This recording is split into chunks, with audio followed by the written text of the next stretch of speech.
আসসালামু আলাইকুম। আশা করি আপনারা সবাই ভালো আছেন। তো বরাবরের মতো আমি আজকেও একটি গুরুত্বপূর্ণ ভিডিও নিয়ে হাজির হয়েছি।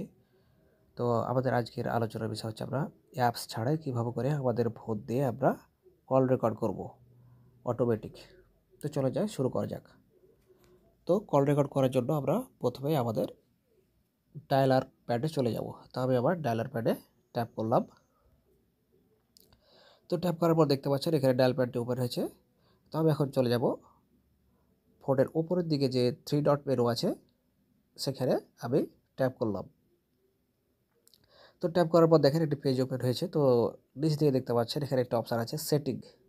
তো এই সেটিং অপশানে আমি টাচ করলাম। তো টাচ করার পর দেখতে পাচ্ছেন আরেকটি পেজ ওপেন হয়েছে। তো এখানে দেখেন 3 নম্বর অপশানটাতে রয়েছে কল রেকর্ডস কল। তো আমি এখানে ট্যাপ করলাম। তো দেখতে পাচ্ছেন এখানে আরেকটি পেজ ওপেন হলো। এখন এখানে কিছু অপশান দেওয়া আছে, সেটা হচ্ছে শো নোটিফিকেশান আফটার রেকর্ডিং। এর মানে হচ্ছে আপনি যখন কলটা রেকর্ড করবেন তারপরে কি আপনাকে নোটিফিকেশন আকারে দেওয়া হবে, অর্থাৎ একটা মেসেজ দেবে যে আপনার এই রেকর্ডিংটা হয়েছে, সেটা কি আপনি দেখতে চাচ্ছেন। তো আপনি যদি সেটা দেখতে চান তাহলে এই অপশানটি আপনি চালু করে দেবেন।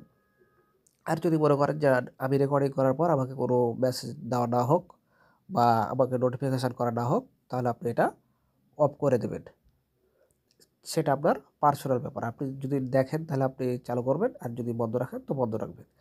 তারপর দ্বিতীয় অপশানটা দেখেন, এখানে আছে অটো রেকর্ডস কলস। দ্বিতীয় অপশান আছে অটো রেকর্ড কলস। তো এখন এখানে একটা অপশান দেখতে পাচ্ছেন, এখানে অটো রেকর্ড করার জন্য, অর্থাৎ আপনি কারোর সাথে কথা বলছেন বা চাই যে কারোর সাথে কথা বলবেন, তো এই জন্য আপনি কলটা যদি রেকর্ড করতে চান তাহলে আপনি এই যে অপশানটা আছে এটাকে আপনি চালু করে দেবেন, অর্থাৎ সেখানে ট্যাপ করবেন, তাহলে জিনিসটা চালু হয়ে যাবে। তারপর দেখতে পাচ্ছেন এখানে 3 নম্বর অপশানটাতে আছে রেকর্ডেড কলস, অর্থাৎ আপনি যে কলগুলো রেকর্ড করে রাখবেন সেগুলো দেখার জন্য আপনি এই রেকর্ডেড কল অপশানটাতে ট্যাপ করবেন। তো আমি এখানে ট্যাপ করলাম। তো দেখেন আমার কোনো রেকর্ড করা নাই, এর জন্য এখানে নো ফাইলস দেখাচ্ছে। তো আমি আবার ব্যাকে গেলাম।